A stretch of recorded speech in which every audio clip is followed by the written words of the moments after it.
আমি সামদেশে রাত্রে গভীরে কি স্বপ্নটা দেখলাম, এ আমার বন্ধু মুহাম্মদ আপনি কেমন করে বুঝলেন? বলে আর কেমন করে বুঝবো, আখবারানি রব্বি, আবু বকর আল্লাহ আমাকে নবুয়ত দান করেছেন, আল্লাহ পাক আমাকে খবর দিয়েছেন আমার বন্ধু আবু বকর এইভাবে স্বপ্নটা দেখেছে, পাদ্রীর কাছে ব্যক্ত করেছে, পাগড়ি এই কথা বলছে, রাসূল সব কিছু বয়ান করে দিল।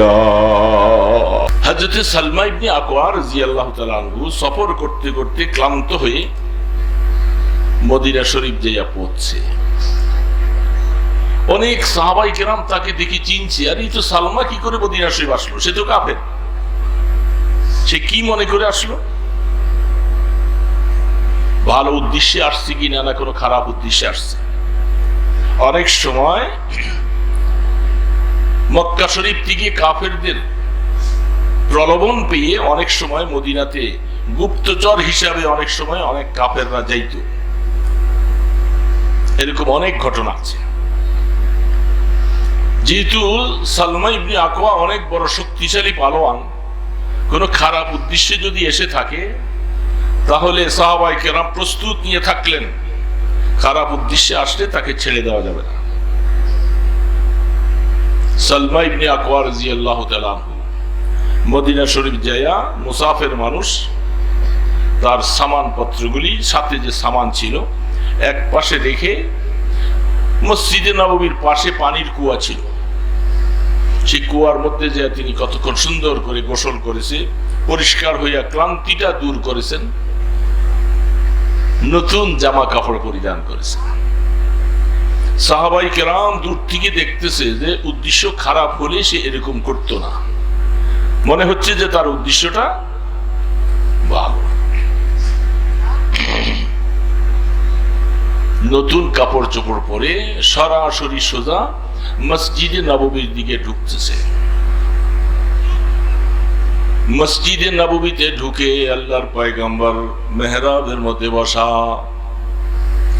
দূর থেকে নজর করে আল্লাহর পয়গম্বরকে দেখে সামনে দেয়া হাজির। সাহাবায়ে কেরাম প্রস্তুত নিয়ে আছে, কোনো খারাপ উদ্দেশ্যে আসলে সাথে সাথে গর্দান দিয়া গর্দানটাকে উড়িয়ে দেওয়া হবে। আল্লাহর হাবিব জিজ্ঞেস করেন, সালমা কি মনে করে আসলা, কোথা থেকে আসলা, ব্যাপারটা কি? হযরত সালমা ইবনে আকওয়া রাদিয়াল্লাহু তাআলা আনহু বসে গেলেন, ক্লান্ত শরীর। রাহমাতে দো আলম বলেন, সালমা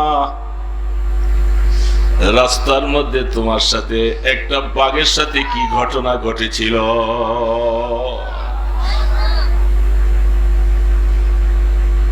হযরত সালমা ইবনে আকওয়া রাদিয়াল্লাহু তাআলা আনহু অবাক হয়ে, রাহমাতে দো আলম অনেক পরে বুঝছি আপনি যে সত্য নবী, আপনি যে বরহক নবী, বুঝতে আমার দেরি হয়ে গেছে। আল্লাহ পাক মেহেরবানি করে আমাকে হেদায়েতের সামান দিয়েছেন।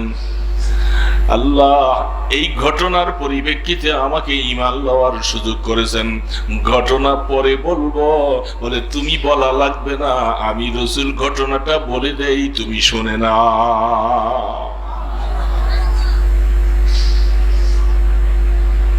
হযরত সালমা রাদিয়াল্লাহু তাআলা আনহু বলেন, ওগো আল্লাহর রাসূল, আর দেরি করা যাচ্ছে না, আগে আপনি হাতটা বাড়ান, আমি ঈমানের কলেমা পড়ে আগে আপনার সাহাবী হয়ে যাই। সুবহানাল্লাহ। আল্লাহ রাসূল কথাটা বলে দিলেন। সব সালমা ঈমান গ্রহণ করে রাসূলের সামনে বসে শুকর আদায় করছেন আর বলতেছেন, আল্লাহ তোমার সমস্ত প্রশংসা আদায় করতেছি যে তুমি আমার মতো একটা কাফেরকে একটা বাঘের মাধ্যমে হেদায়েতের দাওয়াত দিয়েছো, আর আমি মদিনা শরীফ পৌঁছতে পারছি। যদি আমি এখানে পৌঁছার আগেই যদি মরে যেতাম তাহলে আমি কাফের হয়ে যেতাম, আমি কাফের অবস্থায় মৃত্যুবরণ করতাম। তোমার শুকর আদায় করছি যে তুমি আমাকে ঈমান নসিব করেছো। আল্লাহ সুবহানাহু ওয়া তাআলা যখন কোন আল্লাহর বান্দাকে যখন হেদায়েত দিতে চান, তাকে ঈমান দিতে চান, আল্লাহ কোনো না কোনো একটা উসিলা করে এইভাবে করে আল্লাহ পাক তাকে হেদায়েতের সামান পৌঁছে। বহু মানুষ, বহু ঘটনা, যেগুলি বলার সময়ও নেই, আর লম্বা সময় আলোচনা করা যাবে না। অনেক অনেক হুজুররা আছেন, আপনারা মাঝে মধ্যে এই সমস্ত প্রোগ্রামে নিয়ম হলে একটা টেবিল, ছোট টেবিল গুলি সামনে থাকে, অনেক জায়গায় দেখি, অথবা সামনে একটা ঘড়ি লটকে, এটা ভালো। আমাদের কাছে টাইম নেই, এগুলো রাখা ভালো, এইটা তো বড় আয়োজন।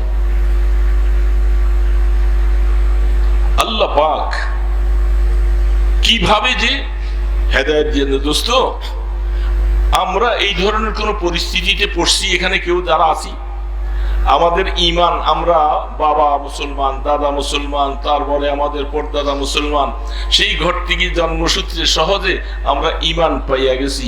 এই জন্য আমাদের কাছে ঈমানটা একটু দাম কম। কি বলেন, ঠিক না ঠিক?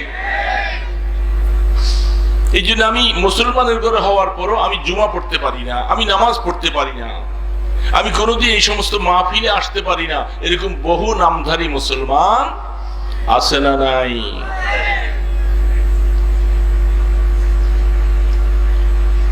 আল্লাহু আকবার। রাসূল করিম সাল্লাল্লাহু আলাইহি সাল্লাম দেখেন, যেদিন আল্লাহর পয়গম্বর হিজরত করে মদিনা শরীফ কোবা মহল্লায় ঢুকছেন, সর্বপ্রথম আল্লাহ রসুল হিজরত করে কোথায় গেছিলেন? ভাইরা বলেন তো, আমার সাথে একটু কথা বলেন, কোথায় গেছিলেন? হ্যাঁ, নাম জানেন না? আর এইটুক কথা ইমানদাররা জানাও দরকার আছে। রসুল হিজরত করে প্রথম গেছিলেন যে ওই জায়গাটার নাম কি? মসজিদে কোবা। কোবা কোবা ওই কোবা মহল্লায়, সেটার নাম কোবা, মদিনা শরীফ থেকে 3 কিলোমিটার দক্ষিণে। রাসূল হিজরত করে সেইখানে আগে ঢুকছেন, ওই মহল্লায় গেছেন। সেটা আল্লাহ রসুলের দাদা আব্দুল মুত্তালিবের নানার বাড়ি, নানার এলাকা।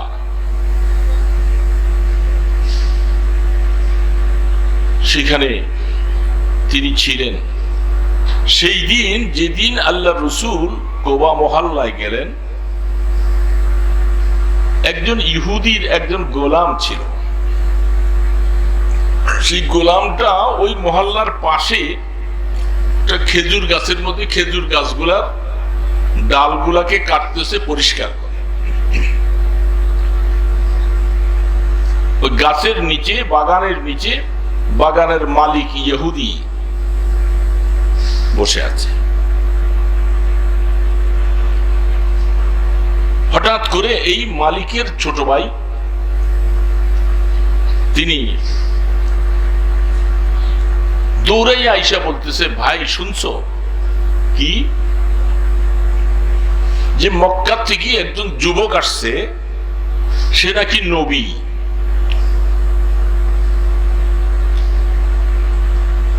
সে এই মহল্লার মধ্যে আইসা অবস্থান নিয়েছে।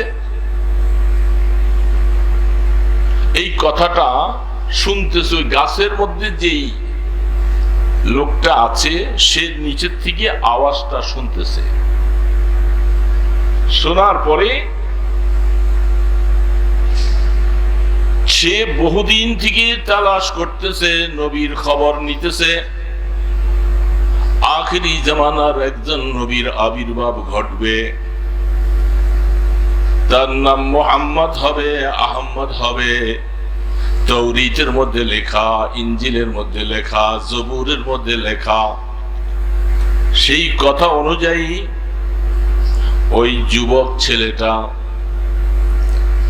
নবীকে তালাশ করতে করতে করতে করতে করতে করতে পারস্য দেশ থেকে বহু কষ্ট করে হিজরত করতে করতে সে মদিনার মধ্যে একজন ইহুদির গোলাম, যে রসুল তালাশ করে, নবী তালাশ করে, তালাশ করতেছে 1 বছর নয়, 2 বছর নয়, 100 নয়, 200 বছর পর্যন্ত তার হায়াত। সুবহানাল্লাহ। বুখারী শরীফের মধ্যে শীষ বাবের আগে তার সম্পর্কে বাব তৈরি করা হয়েছে, হেডলাইন লিখেছেন এর সম্পর্কে, খুঁজে দেখবেন। তিনি ঈমান পাওয়ার আশায়, এই ঈমানদার মুসলমান, ঈমান পাইছি তো, আমি শুধু এই কথাটাই বলতেছি, আমি এখনো আয়াত পড়ছি ওইদিকে যাই নাই, শুধু ঈমান পাইছি, ঈমানের উপরে কি শুকর আদায় করলাম, কি শুকর আদায় করছি, ঈমান কি চায়, আর আমি ঈমানের পক্ষে থেকে আমি আমার আল্লাহকে কি দিলাম। আমাকে কি শুধু এই দুনিয়ার মধ্যে এই মেল ফ্যাক্টরি গাড়ি ঘোড়া চালাবার জন্য কি আল্লাহ দুনিয়ায় পাঠাইছে? বলেন, এই জন্য পাঠাইছে? আমি ঈমানের কি শুকর আদায় করছি।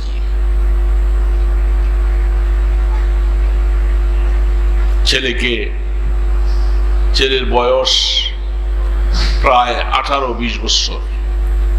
ছেলেকে বুড়া মিয়া বলতেছে, নাতি নামাজ পড়ো। কয়, নামাজ এখনো দাদা এখনো শুরু করি নাই। তোমার বাবা নামাজ পড়ে, তোমাকে তো দেখি না কখনো মসজিদে। বলে, দাদা আমার মতো বয়স থাকতে আমার বাবাও পড়ে নাই। কি বুঝছেন কথাটা? বুঝতেছেন? আমার মতো বয়সে আমার বাবাও কি নামাজ পড়ে নাই। এখন আমার বাবার বয়স হয়েছে, নামাজ শুরু করছে, আমি আবার ওরকম বয়সে গেলে আমিও নামাজ পড়বো। এটা কি জবাব ঠিক হয়েছে? এটার জন্য বাবাও দায়ী, ছেলেও দায়ী। বাবাই এই অবস্থাটা করছে, ছেলে দেখছে যে বাবা নামাজ পড়ে না। এরকম সমাজের মধ্যে এখন এরকম অনেক বাবা আছেন না নাই, যে যার ছেলেরা নামাজ পড়ে না। কারণ বাবাও নামাজ শুরু করছে 30-35 বছর বয়সে। নামাজ ফরজ হয় কয় বছর বয়সে বাবা বলেন তো? শরীয়তের মাসালা 15 বছর বয়স যখন হবে তখন নামাজ ফরজ হয়। একজন মানুষ একটু বুঝতে পারে না, এখানে একটা কথার আমার পেশ আছে। হাদিসের মধ্যে আসছে যে 7 বছর বয়সে নামাজের হুকুম করো, 10 বছর বয়সে 2-1টা বেত লাগাইয়া নামাজি বানাও। এখন হুজুর আপনি বলতেছেন এগুলি সব হাদিসের কথা, তাফসীরের কথা। মানুষ বালেগ হয় 15 বছর বয়সে। কয় বছর বলেন এবার? বড় আওয়াজে বলেন, কয় বছর? ছোটবেলা যারা এই ছেলেরা, আপনার ছেলে আপনার নাতি 7 বছর 8 বছর, নামাজটা শিখাইতে বলতেছে 7 বছর। মুরু আওলাদাকুম ইজা বালাগা, তোমার সন্তান যখন 7 বছর হয় তাকে নামাজের হুকুম করো। তো নামাজের হুকুম করতে হলে এই বয়স থেকে একটু একটু নামাজ শিখাইতে হবে, সূরা কারাত কোরআন শরীফ শিখাইতে হবে। এই 3 বছরে নামাজ শিখে ফেললে 10 বছরে তাকে নামাজ পড়াও, নামাজে দাঁড় করাইয়া একটু নামাজের ট্রেনিং দেওয়া। এখান থেকে অভ্যাস করাইয়া 15 বছর বয়স যখন হবে তখন তার আমল নামা চালু হবে। কয় বছর বয়সে আমল নামা চালু হয় বাবা? বলেন না একটু আওয়াজ দিয়া? 15 বছর।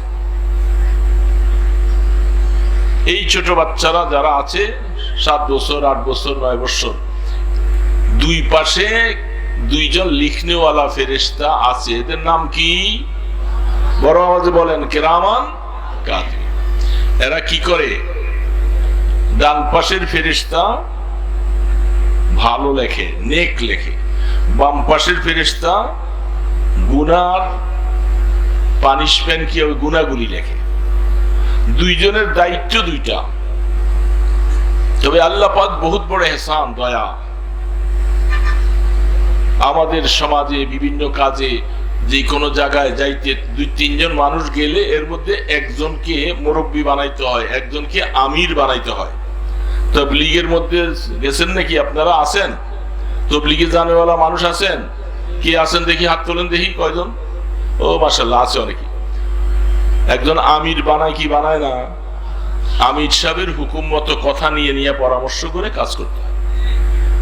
আল্লাহ পাক এই দুইজন ফেরেশতা, এর মধ্যে ডান পাদের ফেরেশতা তিনি হলেন আমির, বাম পাশের ফেরেশতা যিনি আছেন তিনি হলেন মামুর।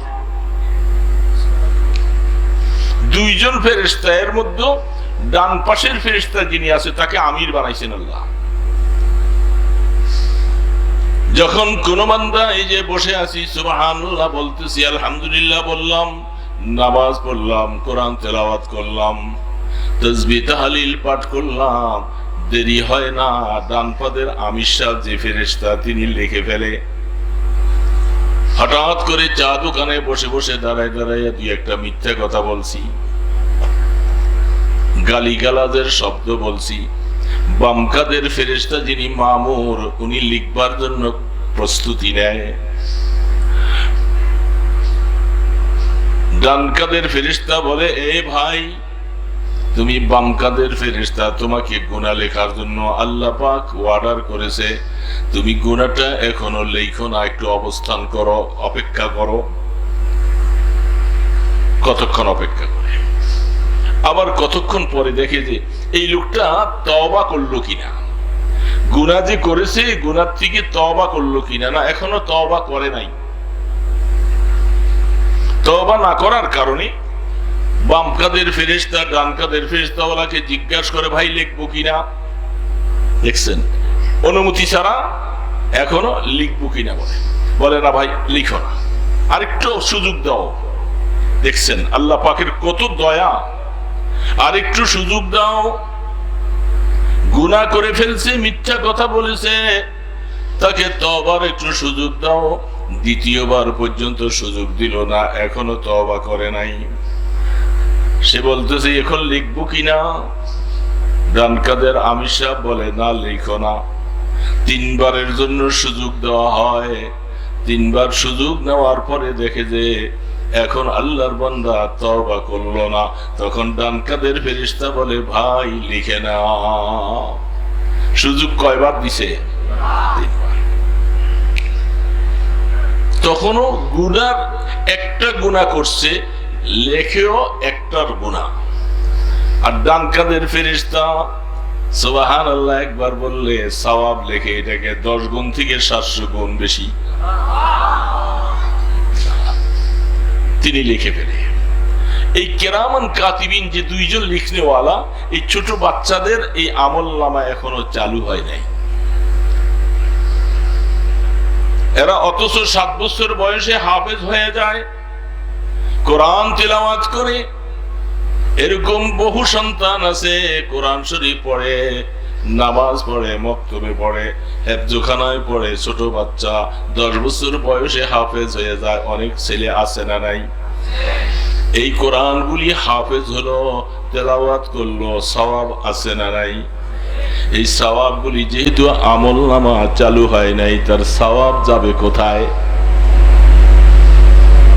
আপনি তো বলছেন যে আমলনামা চালু হয়নি, আমি বলিনি, এটা কোরআনের কথা, হাদিসের কথা। আমলনামা চালু হয় নাই। আল্লাহ পাক বলতেছে, ওরে বান্দা, তোর মা বাবার বহু এহসান, বহু দয়া তোমার উপরে। তোমার মা তোমার মতো সন্তানকে পেটে ধারণ করে অনেক কষ্ট করেছে, অনেক কষ্ট করেছে, বাবা কষ্ট করেছে। সেই মা বাবার হক দুনিয়ার জীবনে কোনোদিন আদায় করতে পারবে না। দুনিয়া থেকে চলে যাওয়ার পরেও মা বাবা চলে গেল, হক আদায় করা যাবে না। তুমি যে আমলগুলি করলা, এখনো তোমার আমলনামা চালু হয় নাই। তুমি হাফেজে কোরআন হয়েছ, কোরআন তেলাওয়াত করতেছ। আল্লাহ পাক বলে, ওরে ফেরেশতারা, তার আমলনামা যেহেতু চালু হয় নাই, তার সওয়াবগুলি তার মা বাবার আমলনামায় যোগ করে দাও।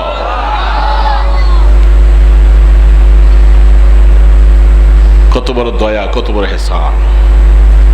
আমলনামা চালু হয় নাই, সেখানে যোগ হয়ে গেল।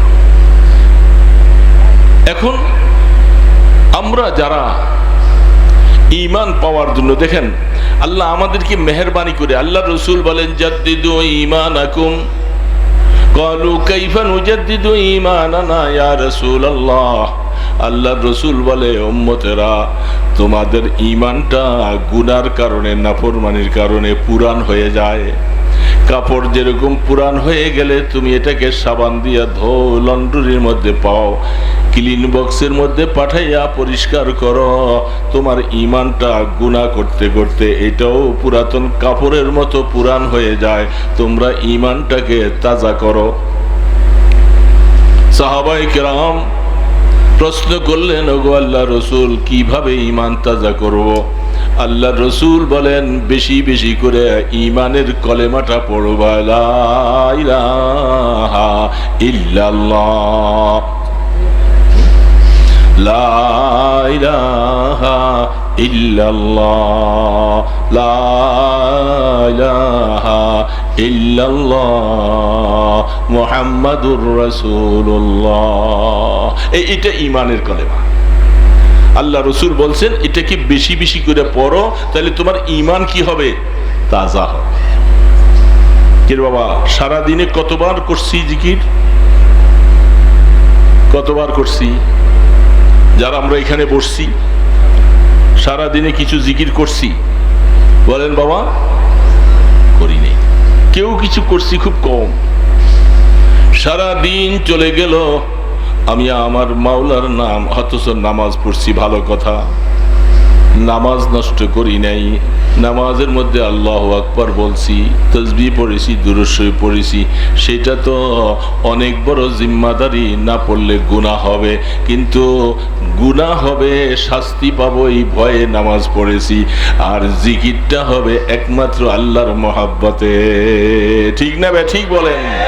যার অন্তরের মধ্যে আল্লাহ পাকের মহাব্বত আছে, সারা কোরআনের মধ্যে আল্লাহ পাক নামাজ বেশি পড়ো, রোজা বেশি করো, যাকাত বেশি দাও, একটা আয়াত খুঁজে পাওয়া যাবে না। কিন্তু একটা আমলের কথা আল্লাহ বেশি করে বলছে, উযকুরু যিকরান কাসীরা। হে আমার গোলাম, আমার বান্দি, তুমি আমার জিকিরটা বেশি করে কইরো। জিকির বেশি করে করতে বলছে, কারণ নামাজ পড়তে সময় লাগবে, পবিত্রতা লাগবে, ওযু লাগবে। কোরআন শরীফ তেলাওয়াত ওযু ছাড়া করলে সওয়াব কম, ওযু লাগবে। যাকাতের সময় আছে, হজের সময় আছে, জিকিরের জন্য ওযুও লাগে না, সময় নাই, বাইন্দা দেন। যখন মনে চায়, ঘুমাইয়া আছেন সেখানে, ওই সময় আপনি ঘুমের ঘরের মধ্যে আল্লাহ আল্লাহ আল্লাহ আল্লাহ আল্লাহ আল্লাহ জিকির করো। খোদার বান্দা, তোমার জন্য ওযু নাই এই কথা বলবে না। গাড়িতে উঠছো, নামাজ পড়ার সুযোগ নাই, এখন নামাজ পড়া যাচ্ছে না, গাড়ির মধ্যে বসে বসে তুমি লা ইলাহা ইল্লাল্লাহ জিকির করো, আল্লাহ আল্লাহ জিকির করো, দেখবা তোমার আমলনামার মধ্যে অনেক বেশি সওয়াব হবে, আমার আল্লাহ খুশি হবে।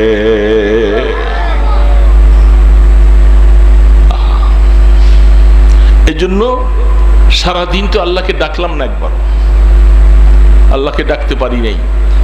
আল্লাহ রাসূল বলছে তুমি তোমার ঈমানকে তাজা করো। তো ঈমান তাজা করার জন্য কমপক্ষে সারাদিন, আমি কোনো পিশাবের মুরিদ না, জিকির কেবল পিশাবের মুরিদ হইলেই করা যাবে, আর পিশাবের মুরিদ না হইলে জিকির করা যায় না। কেরে বাবা, হ্যাঁ, তুমি মুরিদ হও নাই ভালো কথা, তুমি আল্লাহর মুরিদ তো হইছো, ঈমান তো আনছো আল্লাহ পাকের উপরে, তুমি ঈমানের কলেমা পড়ো, সকাল বিকাল সব সময় পড়ো। আল্লাহ পাক বারবার বলতেছেন, ওয়াসবির নাফসাকা মা'আল্লাযীনা ইয়াদউনা রাব্বাহুম বিল গাদাতি ওয়াল আশি ইউরিদুনা ওয়াজহা। আমার বন্ধু, আপনার মসজিদে নববীর এই কোনায় ওই কোনায় ওই কোনায় বিভিন্ন জায়গায় আমার কিছু বান্দারা, আপনার সাহাবারা, তারা বসে বসে আমার আল্লাহর জিকির করে। আপনি ঘর থেকে বাইর হইয়া তাদের পাশে যায় একটু দাঁড়াইলে তারা মনটা খুশিতে ভরে যাবে, রাসূল আমাদের আমলটার সাপোর্ট করেছে। এই জন্য আল্লাহর জিকির, গাড়িতে বসে আছেন, রিক্সা বসে আছেন, অটোতে বসে আছেন, দোকানদারি করতেছেন, আপনার মুখে অন্য কোনো কাজ নাই, আপনি জিকির করতে পারেন আল্লাহ আল্লাহ আল্লাহ আল্লাহ। পারেন না বাবা, পারা যায় না, তাহলে আল্লাহ খুশি হবে। আল্লাহ সুবহানাহু ওয়া তাআলা আবু বকর সিদ্দিক রাদিয়াল্লাহু তাআলা আনহু, আল্লাহর পয়গম্বর, যখন মসজিদে এখনো বাইতুল্লাহ ঘরের পাশে, ইমানের প্রকাশ এখনো হয় নাই, গারে নূরের মধ্যে, গারে হেরার মধ্যে যাওয়া আসা করে। সেইখান থেকে যেদিন নবুয়তের প্রকাশ হয়েছে, ইকরা বিস্মি রাব্বিকাল্লাযীর মাধ্যমে তারে কোরআন দেওয়া হয়েছে। রাসূল মক্কা শরীফ যখন ঘরের মধ্যে আসলেন, খাদিজাতুল কুবরা রাদিয়াল্লাহু তাআলা আনহার ঘরে যখন তিনি ঢুকলেন, আবু বকর মক্কা শরীফ ছিলেন না, শাম দেশে তিনি সফরে গেছেন ব্যবসার কাজে। সেখানে যাওয়ার পরে তিনি রাত্রে গভীরে একটা স্বপ্ন দেখে। আমরা কি মাঝে মধ্যে স্বপ্ন দেখি কি দেখি না? দেখি না? স্বপ্ন দুই ধরনের হয়। একটা স্বপ্ন আল্লাহ পাকের তরফ থেকে বান্দাকে বলা হয়, যেহেতু এখন নবুয়ত নাই, ওহী নাই, মুমিনকে আল্লাহ পাক অনেক অনেক কাজ তাকে স্বপ্নের মাধ্যমে আল্লাহ জানাই দেয়। এই জন্য হাদিসের মধ্যে আসছে, স্বপ্ন যদি ভালো হয়, তুমি যেখানে সেখানে যার কাছে তার কাছে স্বপ্নটা ব্যক্ত করো না। ভালো মানুষ, কোনো আলেম যারা স্বপ্নের ব্যাখ্যা বলতে পারে এমন কোন লোকের কাছে বলবা, যেখানে সেখানে বলবা না।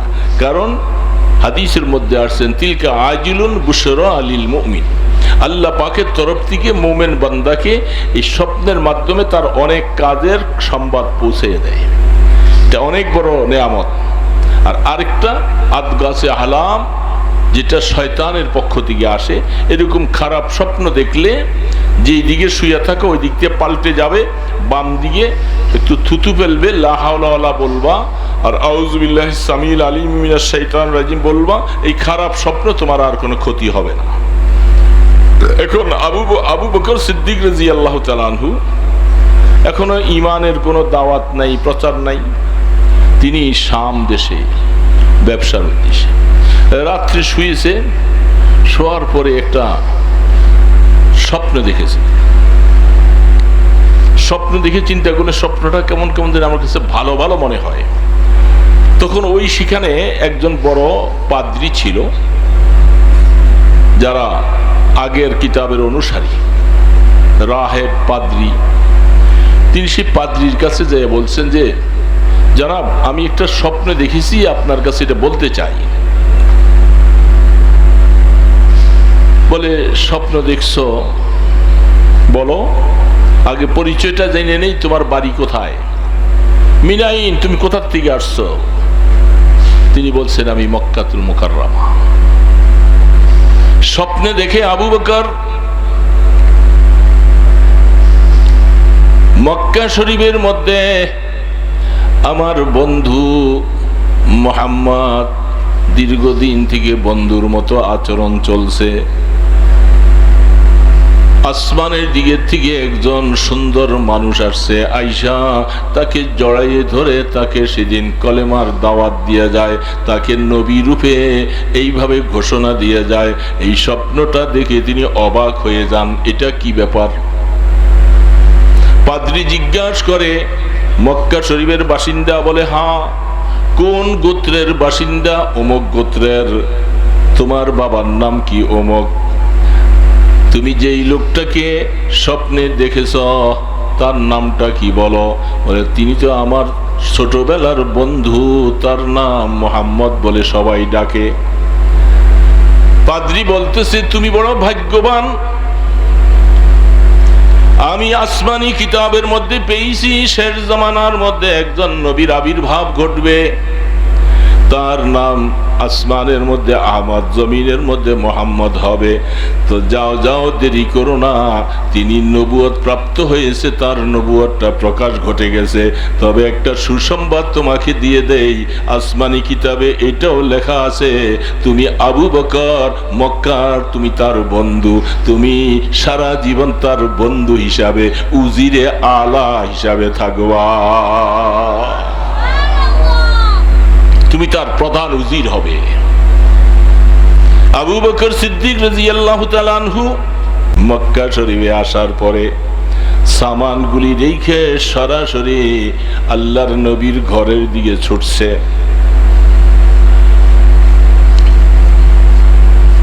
সাফা পর্বতের পূর্ব দিকে আল্লাহর হাবিবের বাবার সময়ের ছোট্ট ঘরখানা, সেইখানে যায়া বাহির থেকে আওয়াজ দিয়েছে। আওয়াজ দিয়ে আল্লাহর রসুলের সামনে যাওয়ার পরে বলে, বন্ধু বন্ধু, আমি তোমার কাছে জিজ্ঞাসা করতেছি, মা হাজাল খবর, কি সম্পর্ক, কি হালাত, আমাকে কিছু খবর শোনাও না। রহমতে দো আলম নবী মুহাম্মদ রাসূলুল্লাহ সাল্লাল্লাহু আলাইহি সাল্লাম বলে, আবু বকর বসো, আগে আরাম করো, কিছু পানি খাও, বিশ্রাম করো, তারপরে বলি। আমি জিজ্ঞাসা করতেছি, আবু বকর, তুমি না শাম দেশে সফরে গেছিলা? বলে, হ্যাঁ। তুমি সফরের মধ্যে একজন পাদ্রীর সাথে একটা স্বপ্নের কথা বলছিলা কিনা? সুবহানাল্লাহ।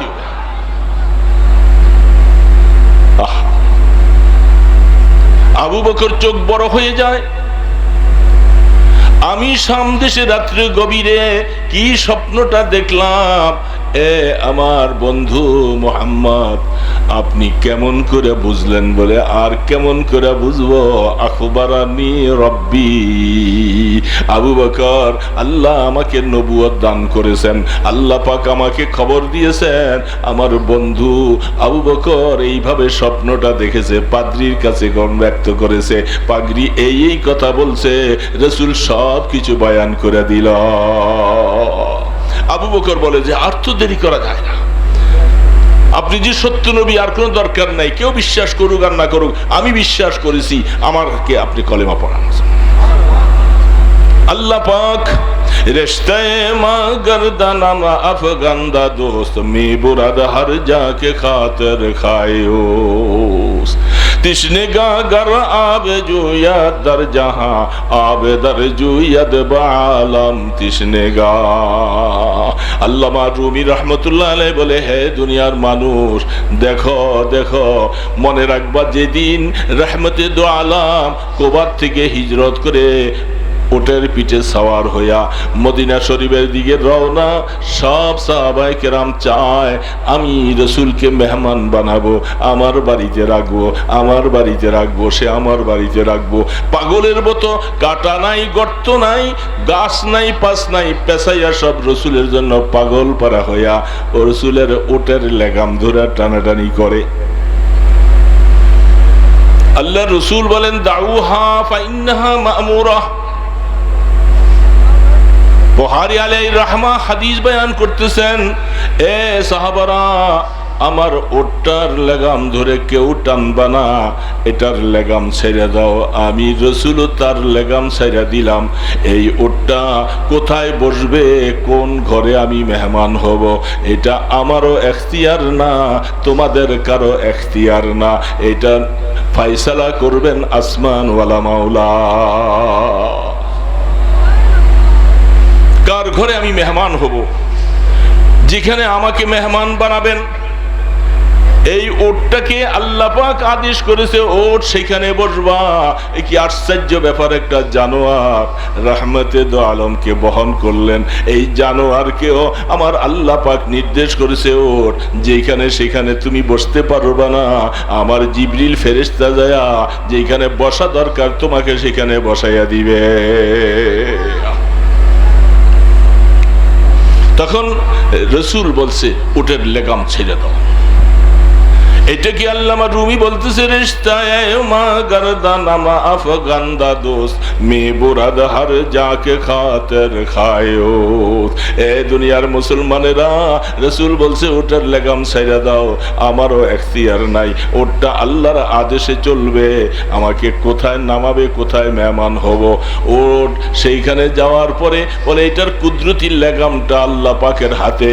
তখন তিনি বলতেছে, ঠিক দুনিয়ার মধ্যে বহু আল্লাহ আল্লাহর বান্দারা, নেককার দিনদার আল্লাহওয়ালা নামাজি, সে কি নামাজি হবে, দিনদার হবে, নাকি সে আল্লাহর বিরুদ্ধাচরণ করবে? আল্লাহ যার গলার মধ্যে এই কুদরতির রশিটা লাগাইয়া আল্লাহর দিকে যখন টানবে, সে আর নামাজ না পড়ে পারে না, জিকির না করে থাকতে পারে না। আল্লাহ কুদরতি ভাবে টেনে টেনে তাকে আল্লাহর কুদরতি পায়ের মধ্যে লাগাইয়া দেয়।